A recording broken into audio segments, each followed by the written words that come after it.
Hello, friends. Welcome to the 106th episode of Mahabharat. And you remember कि last episode में we saw कि कैसे war के लिए सब आमने सामने खड़े हो गए हैं और कैसे उनके व्यू रचना हुई और सब एक युद्ध की तैयारी के लिए पूर्णतः वहाँ खड़े थे। तो आगे चलते हैं कि पहले दिन का युद्ध कैसे हुआ। तो हमेशा की तरह भगवान कृष्ण को साक्षी मानकर इस पावन कथा को आगे बढ़ाते हैं।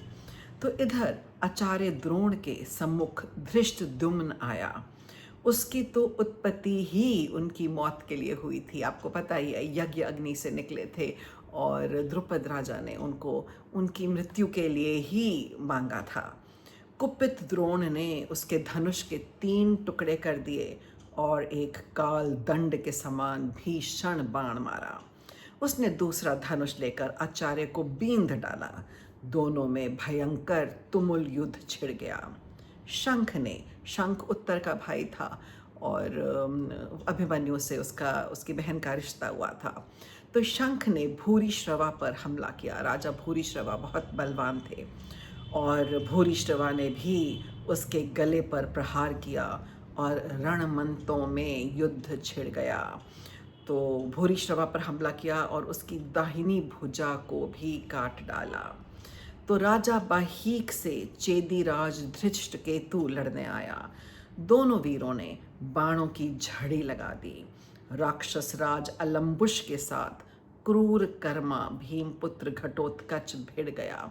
दोनों ही राक्षस थे, पर भीम का पुत्र थोड़ा ज़्यादा आदर्शवादी था। भीम का पुत्र जो था, तो घटोत्कच ने 90 बाण मारकर उसे भेद डाला। अलम्बुश ने भी झुकी नोक वाले तीखे बाणों की वर्षा की। और इधर महाबली शिखंडी ने द्रोण पुत्र अश्वत्थामा पर आक्रमण किया।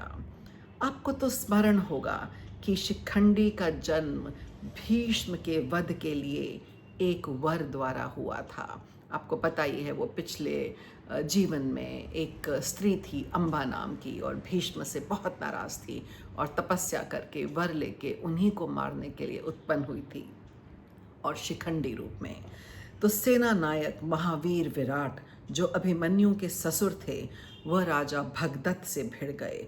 भगदत्त भी महापराक्रमी थे।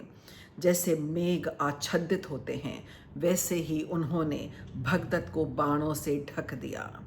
आचार्य कृप ने कैकय राज ब्रेक्षत्र पर हमला किया। कैकय से आपको रामायण की कैकई का मायका याद आ जाता है। उन्होंने कृपाचार्य को बाणों में विलीन कर दिया। दोनों के घोड़े मर गए। वह रथहीन होकर खड़ग युद्ध करने लगे। एक भीषण और कठोर युद्ध चल रहा था। राजा द्रुपद ने जयद्रथ पर आक्रमण किया। उन्हें अपनी पुत्री द्रौपदी का उसके हाथों अपहरण बिल्कुल स्मरण था और उनकी तो इच्छा थी कि जयद्रथ को कुचल दें, मार दें। जयद्रथ ने उन्हें 3 बाणों से बींधा और उन्होंने भी पलटवार किया और द्रुपद भी एक महान योद्धा थे। संजय ने धृतराष्ट्र से कहा कि आपके पुत्र विकर्ण ने सुत सोम पर धावा बोला। उन दोनों में युद्ध छिड़ गया और कोई वीर पीछे नहीं हटा। महारथी चेकितान सुशर्मा पर चढ़ गया और सुशर्मा ने तो भीषण वर्षा से, उसकी बाण वर्षा से ही गति रोक दी। तो दोनों तरफ के वीर बहुत रणबांकुरे थे, कोई पीछे नहीं हट रहा था। तो मामा शकुनी ने परम पराक्रमी युधिष्ठिर के पुत्र प्रतिविंध्य पर आक्रमण किया। उसने अपने पैने बाणों से उन्हें भेद दिया। सहदेव के पुत्र श्रुतकर्मा ने कंबोज महारथी सुदीक्षण पर धावा बोला और घोर युद्ध छिड़ गया। अर्जुन पुत्र ईरावान, आपको स्मरण होगा कि जब अर्जुन 12 वर्ष के लिए एक बार किसी वजह से, किसी वचन के द्वारा बाहर अपने घर से 12 वर्ष वनवास में थे, तो उन्होंने नाग कन्या से शादी करी और उससे पुत्र ईरावान हुआ था। तो अर्जुन का पुत्र ईरावान श्रुतायु से भिड़ा और घोड़े मार दिए उसके।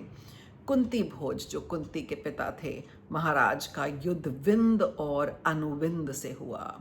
उनके बीच अद्भुत संग्राम छिड़ गया। गांधार देश के राजकुमार कैकई देश के 5 सहोदरों से लड़े। आपका पुत्र वीरबाहु राजा विराट के पुत्र उत्तर से भिड़ गया। तो जब वो आपका पुत्र बोलता है तो संजय उसको धृतराष्ट्र का पुत्र यानी दुर्योधन के भाई के लिए बोलता है। और आपका पुत्र वीरबाहु राजा विराट के पुत्र उत्तर से भिड़ गया। उत्तर की बहन उत्तरा की शादी अभिमन्यु से हुई थी। चेदीराज ने उल्लूक पर धावा बोला और सबके तीखे बाणों और प्रहारों से कुरुक्षेत्र गूंज उठा। सब वीर ऐसे उन्मत्त थे जैसे कोई किसी को पहचान ही ना पा रहा हो। हाथी हाथी से, रथी रथी से, घुड़सवार घुड़सवार और पैदल पैदल के साथ लड़ रहे थे, डटे हुए थे। और यही मर्यादानुसार था और युद्ध के नियमों के अनुसार था। देवता, ऋषि, सिद्ध इत्यादि भी इस भयंकर संग्राम को देखने लग गए, क्योंकि ऐसा संग्राम तो उनकी स्मृति में था ही नहीं। अब कोई पिता, पुत्र, भाई, मामा, भांजा या मित्र नहीं था। ऐसा जान पड़ता था कि मानो वो भूतों से आविष्ट होकर युद्ध कर रहे हैं। ऐसा संग्राम था जिसमें किसी को ये स्मरण नहीं था कि मेरा इनसे क्या रिश्ता है, क्या नाता है। सिर्फ जब शुरू में अर्जुन किंकर्तव्य विमूढ़ हुए और अपना गांडीव छोड़ा, उसके बाद सब भूल गए किसका क्या रिश्ता, क्या नाता है।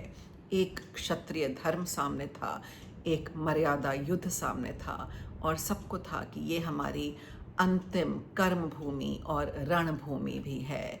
तो एक तरह से मरणोपरांत युद्ध था। शायद कोई भी इसमें से बचने वाला नहीं था। तो ऐसा लग रहा था कि वो भूतों से आविष्ट होकर युद्ध कर रहे हैं। परंतु भीष्म के सामने आते ही पांडव सेना थर्रा उठी, डर गई। तो संजय ने कहा कि इस दारुण दिवस, दुखी दिवस का पहला भाग बीतते बीतते अनेकों रणबांकुरों का संहार हो गया। तो पहले दिन का तो हम यहाँ पे ख़त्म नहीं कर सकते, क्योंकि हर दिवस में इतने वीर थे, इतने लोग थे जिन्होंने अपना बलिदान दिया। तो सबके ऊपर थोड़ा थोड़ा समय लगा के हमें हर दिवस को 2-3 एपिसोड्स में करना पड़ेगा, वरना आप वंचित रह जाएंगे और आपको सबके शौर्य के बारे में सही अनुमान नहीं होगा। तो पहले दिन का युद्ध अगले एपिसोड में बचा हुआ मैं आपके साथ साझा करूंगी। Do leave your comments behind about the mother of all battles and your feelings about Mahabharat.